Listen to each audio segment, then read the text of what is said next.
Welbo. Welcome to The Wrestling Show.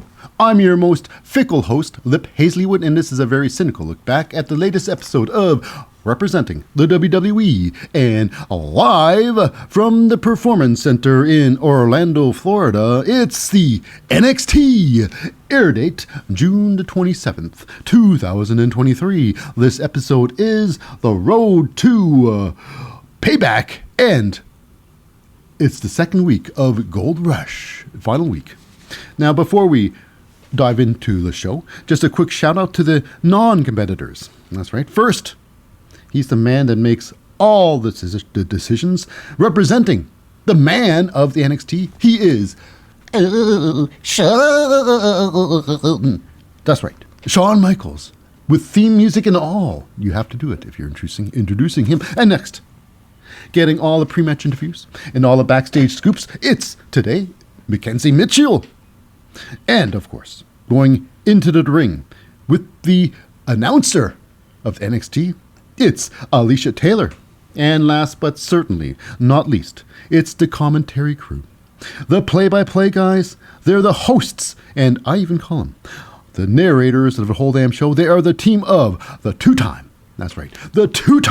Hall of Famer, and the man with the champagne wishes and the caviar dreams, a shucky ducky quack quack. It's a Booker T. And of course, backing up Booker T, he's the voice of reason and a very tippity-top commentator on his own rights. It is Vic Joseph. And now, without any further ado, let's get the show started with a little cut music, please. The Wrestling Show, baby. Okay, now with that done, we start the show huge, and with Gold Rush at hand, we got many championship matches, and we start off with a big one. In the women's division. It's the women's championship match, and it is representing Chase U. It's Thea Hale. Now, of course, with Thea Hale, it is the contremont of Duke Hudson is on her side. Now, she's fighting the current champ, defending and reigning champion. It's Tiffany Stratton. Now, I gotta say, this match was pretty good. This was almost 10 minutes. So this was a barn burner. Usually the women's matches don't last more than 3 minutes, 3 to 5 minutes most, but this was a good match. They put faith in these two, and it was all right. Now, while they were fighting, we got ourselves a little bit of two extra people joining the ring. That's right. It is the people who are training Thea Hale, and that is Drew Gulak and Charlie Dempsey, finding themselves at ringside, watching what's going on. Now, this match, like I say, it was pretty good. Nothing huge, but it was a lot of fun. Now, Thea Hale does have one of her moves. It is like the cave-in, like Cameron Grimes, but it's not with a standing opponent. Your opponent's lying down, and she comes up and stomps the hell out of your chest. So it's pretty intense moves. Now, Thea Hale, she's got her weapon of choice, her big move, and it's the, I guess she doesn't like to see where she's dropping, so her big move is the Trust Fall. The Trust Fall Santon. So we have Tiffany Stratton, she's outside the ring there, and the first Trust Fall Santon was a springboard. I think all her Trust Fall Santons are springboards, so she hits Tiffany Stratton outside the ring. Inside the ring, it's Thea Hale taking over the match, and she has Tiffany Stratton on the ground and doing the Andre Chase stomps, where you stomp, and every time you do a stomp, you get the crowd interacting with you, going the Chase U, getting the spell out Chase U. She did that. It was very fun, a lot of fun. And then she finishes it off with another springboard Santon, the Trust Fall Santon. Pretty good. Anyways, now the match was back and forth, a lot of back and forth. Each wrestler having their time in the sun. Now we got to end sequence here, which was very interesting. It wasn't great, but we have Thea Hale using her powers of her Kimura lock Now, I believe last week when she was being, celebrated by Chase U, Thea Hale, or Tiffany Stratton came down there, and Thea gave her the Kimura lock, and Tiffany tapped out right away. What this time is a different story. Tiffany Stratton crawls her way to the corner, to the ropes. She goes to grab the ropes, but however, Charlie Dempsey grabs those ropes and pulls them away from Tiffany Stratton. Now, this gets Thea Hale's really upset because she doesn't want to win by cheating. So she gets up, she starts yelling at Charlie Dempsey, and then Duke Hudson gets involved there. And then it's, Drew Gulak gets on top of the ring apron there, and the referee starts arguing with Drew Gulak for some reason that Drew's doing that. So while that's happening, inside the ring, it's Thea Hale giving Tiffany Stratton once more time the Kimura lock. Tiffany Stratton's tapping, tippity tap. Referee, however, it doesn't matter because he cannot see that tap. He cannot see the tap. So by the time the referee turns around, Tiffany Stratton, Thea Hale is getting all in the referee's face. How dare you? You should be working that. I want to show one.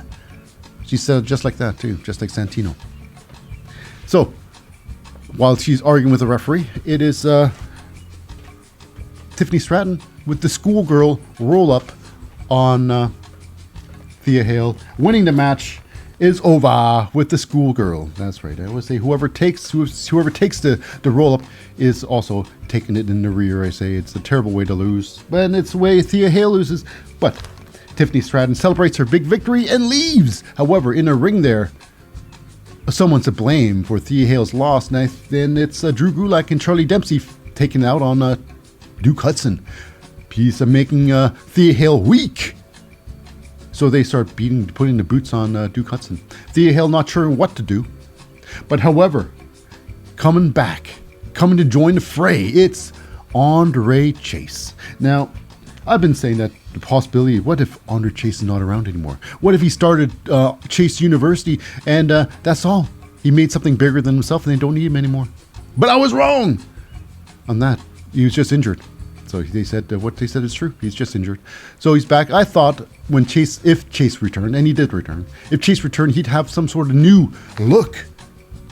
Probably some proper ring gear or not. But no, it's same old Chase coming in there. He's ready to wrestle with his street clothes on. Little sneakers, sweater, t-shirt, trousers. Anyways, he comes in there. He kicks up some Charlie Dempsey and goes in the ring there, and he teams up with Duke Hudson. They start beating up to both Charlie and Drew. I can see this happening sooner or later, but most likely sooner. It will be the tag team match: Chase University, Andre Chase, Duke Hudson versus Drew Gulak and Charlie Dempsey. I would, however, like Drew and Charlie bring in someone else in their fold, another girl, to mold into a great wrestler. It may never happen, but it may happen. But regardless, we move on. Chase University running off Duke and running off Charlie and Drew. So I'm assuming they're no longer part of Chase University anymore. That's Charlie and Drew, no longer part of Chase U. It's official. So next up, we got ourselves another championship match. This is the tag team championship match. This is the challengers are the team of Adra Sanofe and Malik Blade versus your reigning and defending tag team champions of Gallus. And it is Marcus Coffey and Wolfgang Coffey. And of course, there's no sight of Joe Coffey because last week he was kidnapped by Channing Stacks Lorenzo, thrown into that trunk. And we all know how everybody gets thrown in the trunk. They never end up to the destination they need to be, or they're going to be. They somehow, it's ridiculous. That trunk has a giant hole in it, apparently. Anyways, this match, it is about 13 minutes in length. This was, now, two different styles of wrestling. Idris Nofe and Malik Blade, they're two fresh faces. They're very green. They're green wrestlers. Their thing is they're high flyers, and they're really good high flyers. Wolfgang, Marcus Coffey, they are strong style. Nothing flashy. They're just punch and kick guys, and basically wear down holds, submission holds. So they're good classic wrestlers. They're classic wrestling versus high flying wrestling. So this was, like I say, 13 minutes in length. And we got to a point where it's like very questionable because it's all good intentions. We got where it's Idris and Mofe. He's in the ring with both Marcus Wolfgang. Now this, like I say, one more thing about when it's any time there's a tag team match in the NXT, they're super clean. The rules are bent a bit, but they're super clean with tag ropes used every time they need tags in the ring. Beautiful tag reel. But anyways, what gets strange in this match here is ambition over reality. Now the ambition is this: Idris Enofe. He kicks Marcus Coffey in the stomach. Now he's in the ring with Marcus and Wolfgang. He jumps onto the back. Now Marcus is standing up into a bent position. Enofe jumps onto the back of Marcus Coffey, and I suppose there's supposed to be some big move where he's supposed to catapult himself off, parkour style, onto Wolfgang, and clubbering Wolfgang, knocking Wolfgang down. But here's where it gets wrong. I guess Marcus Coffey is too sweaty and oily, and Idris Enofe slips off his back and lands on his face out, just like a terrible mess up. A fail for sure. But here's the thing.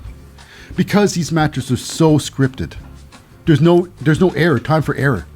There's no like, oh, what happens if this happens? Is there like what we can do to make up for that? No, there isn't, and it showed here perfectly. Wolfgang's like, oh, what do I do? He's completely shocked. Because he's seen Idris Enofe just land in front of him. He was supposed to be hit by Idris, but he wasn't. And Wolfgang's like, oh, and then he fakes a heart attack. He's like, oh, my heart! He falls down. He just flops down. Oh, I think I hurt. Oh, it's the ghost of Christmas past. No! I don't know what it was, but it was ridiculous. The show has to go on. That's what it is. He does exactly what Wolfgang did. So Wolfgang hits the ground and rolls out of the ring like he's been hit by a truck that never came. So inside the ring, we got ourselves a tangent move, which is very strange. A strange tangent move by the Idris and Malik. Now, Idris Enofe grabs Marcus Coffey onto his shoulders for a fireman's carry. And then it's Malik Blade. Comes up, and with the massive, he does a front bump. And basically, it's a Samoan drop by Idris Enofe. Malik Blade does a front bump off to the side. I mean, it's about as efficient as Veer doing his drive-by leg drop off the top rope in Indus Shear, their finishing move. It just does not make much sense. I mean, when you just look at it, it's like, wow, that's a big move. But when we really look at it, it's like, wow, that's a bunch of nonsense. It's true. I have proof. Now, here we go. Marcus is still in the ring there. Wolfgang is still knocked unconscious by the wind. And then we got ourselves another tag team, another tangent move, because they couldn't get Marcus with that, the big whiff bump. The whiff bump. So it's Malik Blade with a massive high cross body press onto the ground. A big splash, high cross splash. And then it's Idris Enofe with a huge Macho Man Savage elbow drop. Beautiful. Huge height. Beautiful looking. But however, he doesn't get the pin. Marcus rolls out of the ring there, and Malik Blade, well, he jumps out of the ring there. They're both out. Everybody's outside the ring, except Malik Blade. He jumps out of the ring there. He tries to knock down Marcus Coffey, but Marcus is too fast. He gets double chops him in the throat. And that was it for Malik Blade. He gets hit with that, and he's knocked out, just like Wolfgang.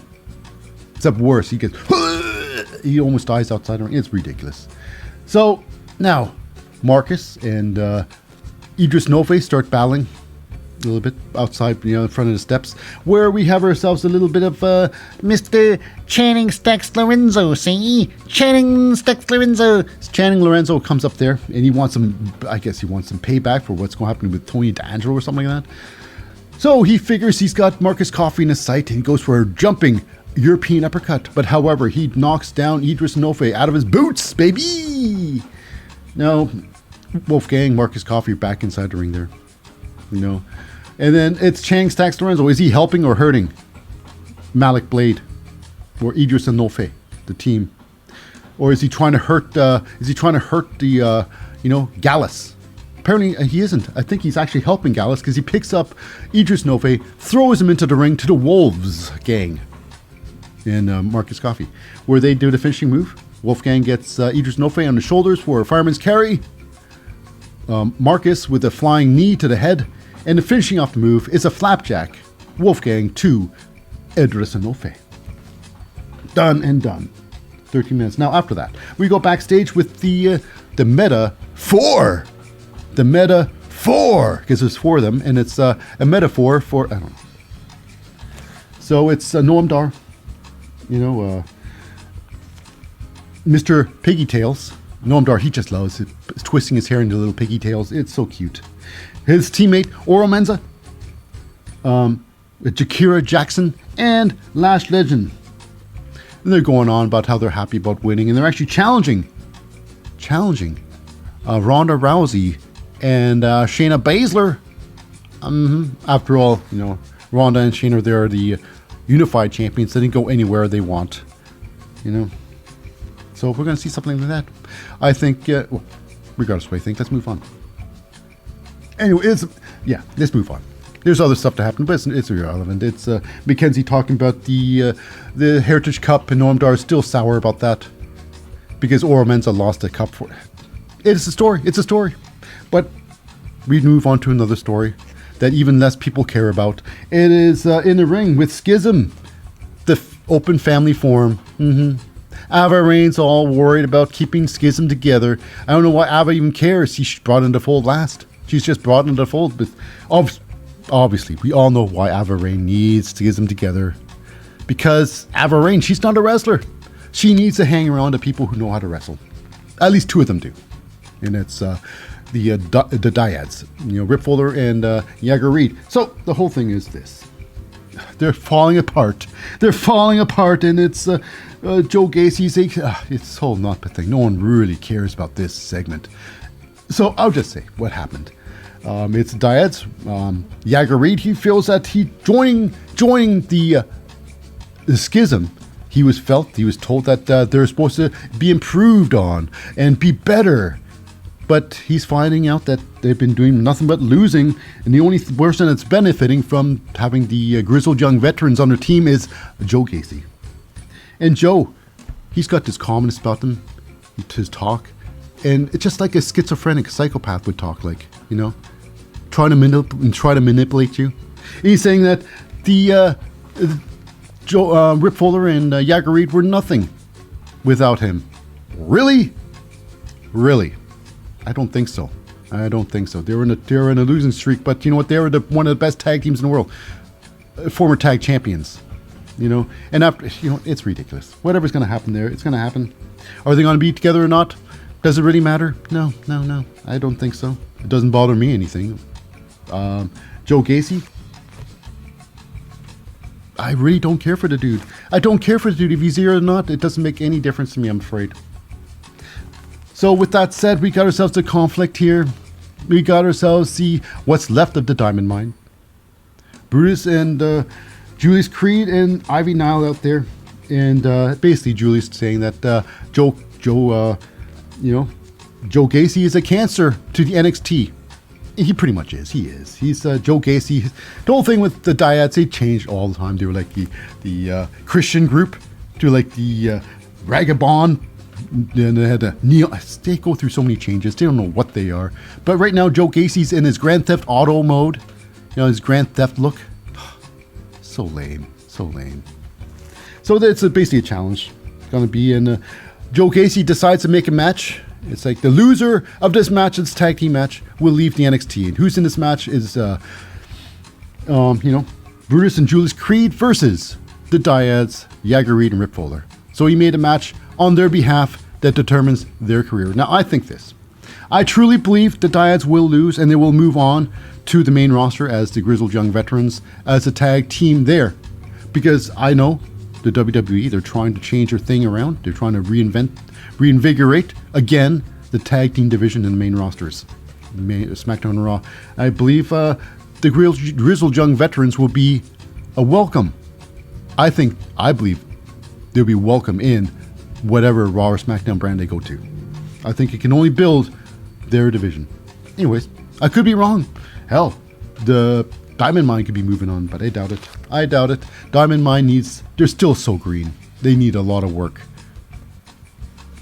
So now we go backstage. It's with Carmelo Hayes, Trick Williams back there. And they're getting ready for, at least Carmelo's getting ready for his big match against Baron Corbin. And where they meet up, Rhea Ripley shows up at NXT. But she's got some words for the two duo. At least got some words for Carmelo Hayes. Basically, she says, you want to jump into the business of the Judgment Day. Well, then you become business for the Judgment Day. Shaka Khan! She didn't say Shaka Khan. But anyways, it was a threat. It was a threat or a warning, either or. It was said. Now with that, we go to our next match, which was almost match of the night. This was really good. This was a great match. This is a Heritage Cup match. Another championship match on the docket. This is Dragon Lee challenging your champion, your reigning and defending Heritage Cup champion. It is Nathan Frazer. You know, his yellow and red, the Flash colors. A Flash. Of the Flash. So now here we go. With Dragon Lee's corner, his corner girl, it's Valentina Feroze. And Nathan Frazer's corner person, it's Yulisa Leon. Now here's the thing. Dragon Lee, Nathan Frazer, Valentina Feroze, and Yulisa Leon, they are the Fantastic Four. They're friends. They're not called the Fantastic Four, but they're a team, a group in binding.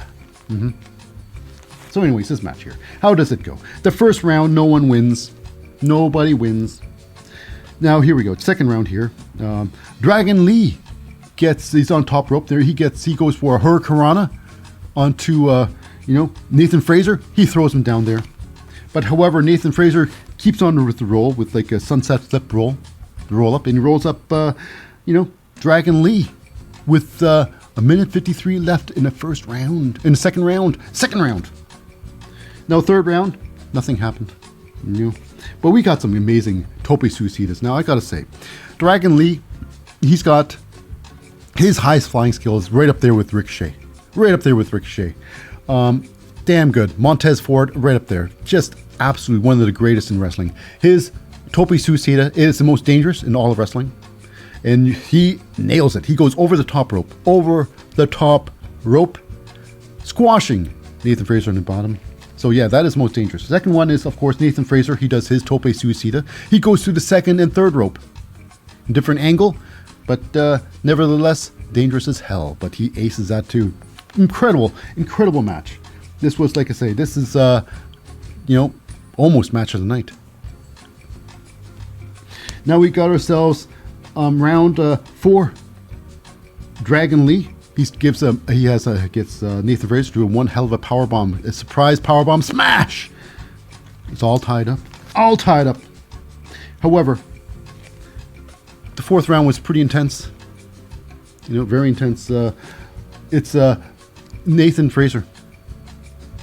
He's sitting there and he gets charged on by Dragon Lee, and Nathan Frazer throws an overhead throw Dragon Lee. Dragon goes upside down, hitting the turnbuckles upside down. Very, very hardcore movie. Very dangerous. Very highly skilled. You mess that up, it's over for you. It's over! So we move on. Now it gets weird. The ending gets very strange. Very strange ending, because it's a series of roll-ups. It's, first of all, Dragon Lee goes for a powerbomb. Now, I'm not sure what happens. Nathan Frazer rolls. He falls out. It's almost like a Hurricanrana, Frankensteiner type thing. It almost seems like a mistake, where Nathan Frazer's almost dropped on his head. So he goes for some sort of like a weird victory roll, I guess, turning the powerbomb to like a victory roll, maybe. So he does a roll through. And here's the thing. Nathan Frazer's now sitting on top of Dragon Lee's head, scissoring his face. The referee goes down to a 3 count, but he stops. He stops himself from doing the 3 count. It's like, okay, Dad, this is over right here. Nathan Frazer already won with 8 seconds left. But the referee decides to stop it. Dragon Lee flips things around. You always get the pin. But Nathan Frazer flips things back around again, so he's sitting on top of Dragon Lee. The referee does the 3 count. It's over with 1 second left to spare. Booker T was insistent that the time was over, that there should be another round. But you know what?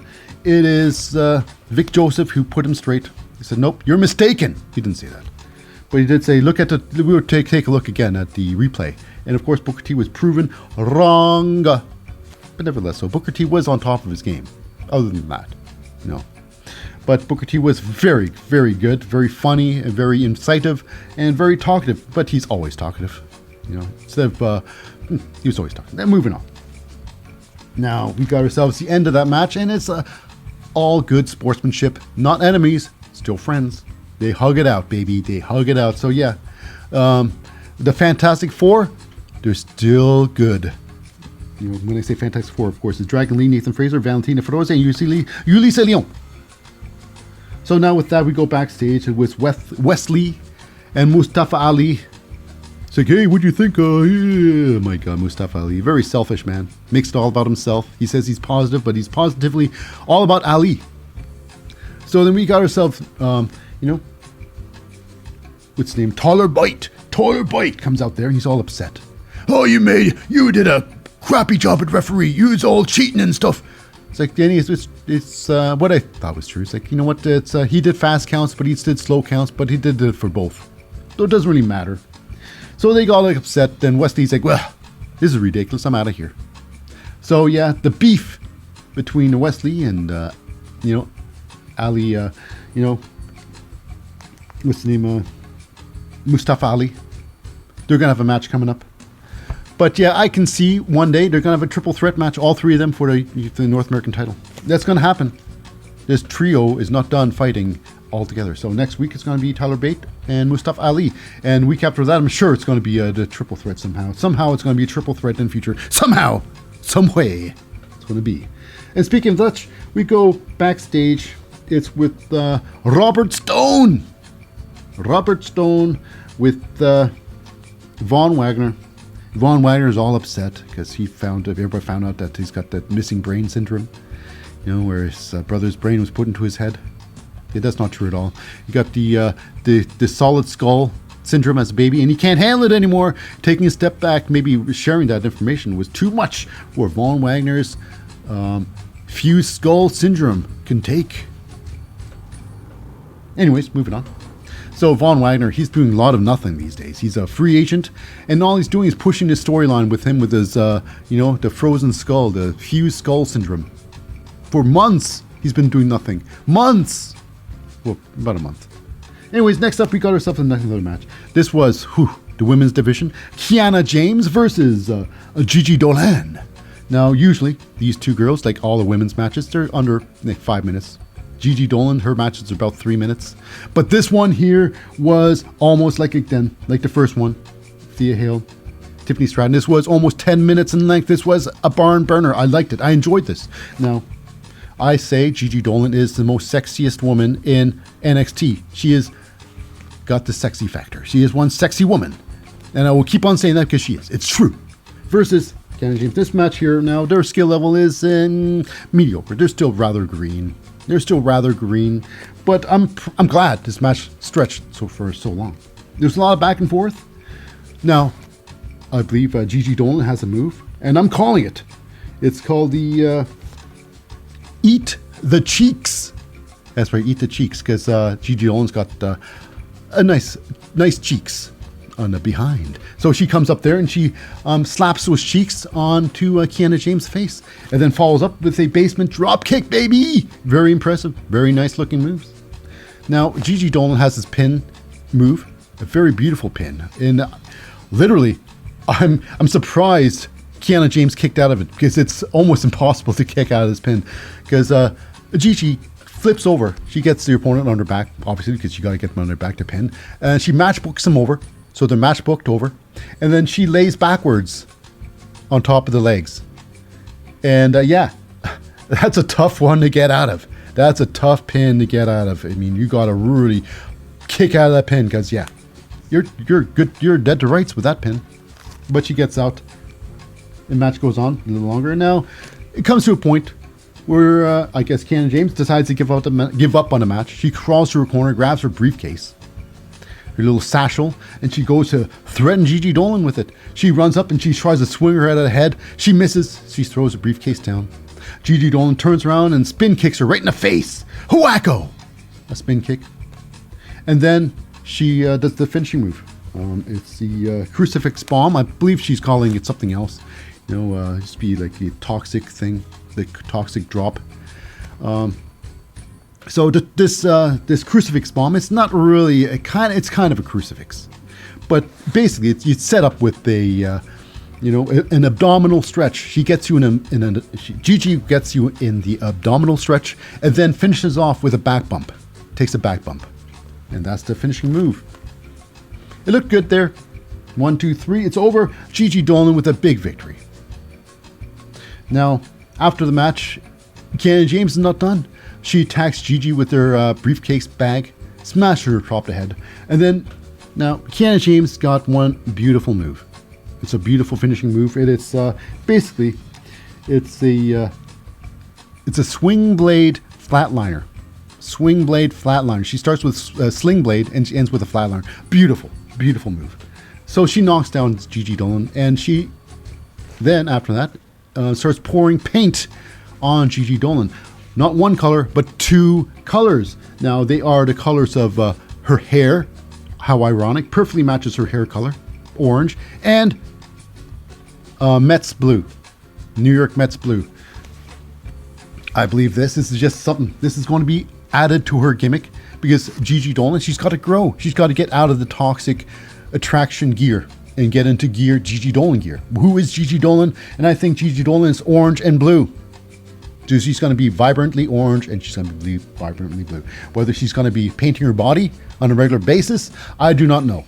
But I'm pretty sure this is a change, a Gigi Dolan change. Next week on, we're going to see a new Gigi Dolan.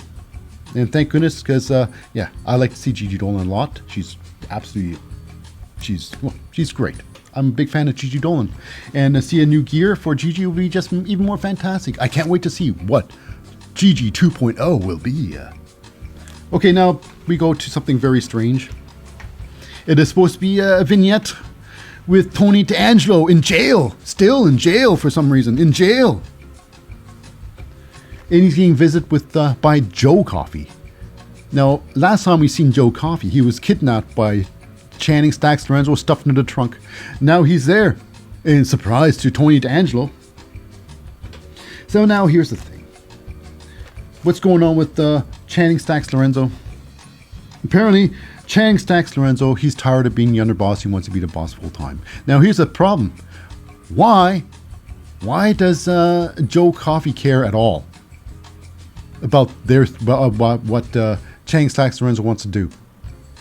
Channing Stacks Lorenzo wants to join Gallus and make them a 4-piece team. And if he did join Gallus, he wouldn't be the boss. He wouldn't be, the boss. He wouldn't be the underboss. He'd be number 4 in the team. So I don't know how that would make sense. Why this is even happening? This is whole thing does not need to happen. But it's a storyline and someone's writing it, and it's happening. It's happening. And speaking of happening, we got ourselves a little bit of JC Jane. I think she's finally over Gigi Dolan. I don't know. I thought they'd be a tag team again, eventually restarting Toxic as, the sisterly love. Sisters who love and hate each other. I thought that was going to be a Toxic tag team again, like legitimate Toxic. But regardless, JC's talking trash about Lyra Valkyria. Lyra is in a room hearing this, not having this, turns around, punches her in the face, and tells her, "I don't play games. I'm Lyra Valkyria." And then we got ourselves Rhea Ripley. She's here and there. And she's got respect for Lyra Valkyria. "Oh, she deserved that. That's Lyra Valkyria there. She's a real dangerous girl." In the exact accent, too. I'm a genius with the Australian accent. So next up, we go backstage with a nice little blue brick room. The blue brick room. Perhaps a thing to come. SmackDown colors. Grizzled young veterans in SmackDown. I like to see it.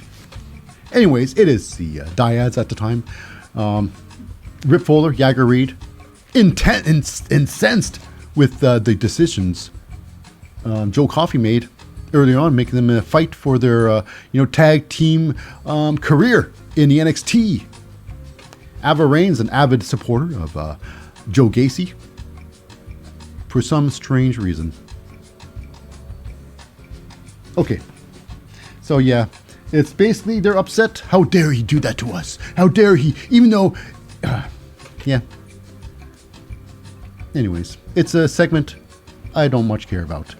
But I care a little bit more because if Joe Coffey was in that situation, I would care even less. So speaking of caring, we got ourselves a main event match. A big match. It is another championship match. It is the heavyweight champion of NXT. I guess challenging. It's Baron Corbin in his old gear, the Lone Wolf gear. You know, his I guess neoprene pants. His neoprene pants versus your defending, your champion, current and defending champion. It is reigning and defending champion Carmelo Hayes. Now this match was almost 17 minutes in length. This was a barn burner. This was a match of the night. This was a knuckle duster of a match. Now, I'm not a big fan of Baron Corbin. You know, he's a big guy. You know, he just uses. I'm not a fan of his, but he knows how to put a good match together. This was a good match. His NXT matches are good. They're really good.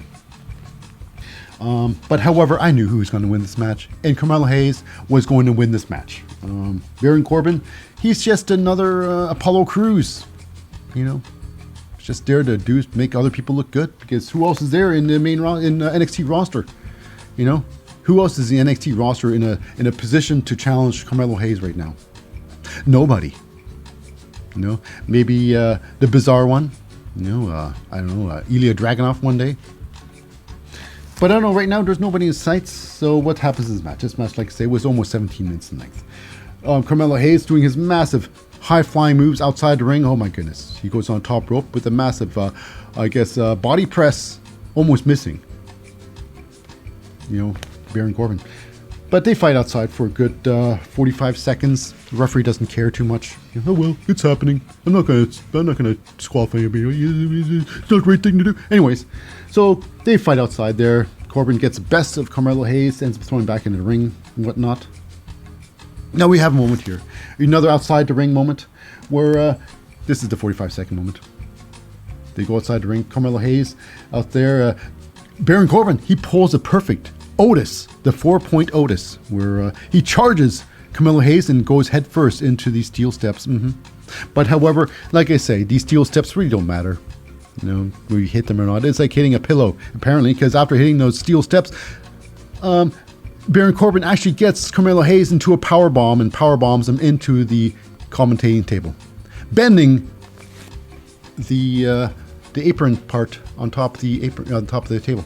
Didn't do much damage, but regardless, he ended up following with the elbow strikes onto the head of Carmelo Hayes, taking Carmelo Hayes back into the ring there, giving him the deep six, trying to go for the pin, but doesn't get it.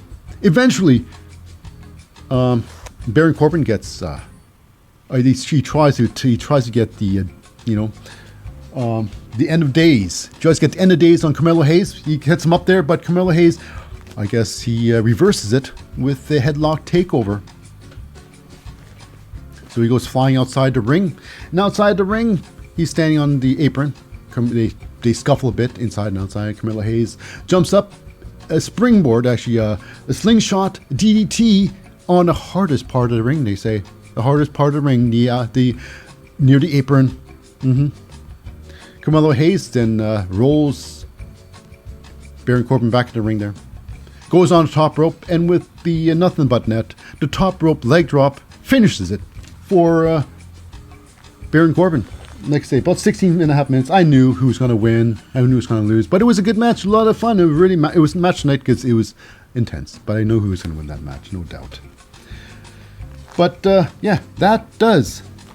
with that, it does wrap it up for this week of the NXT's Gold Rush. But we'll be right back. Join us next week for NXT again, which will be really good. So as of now, thank you for listening for this segment. And until next time.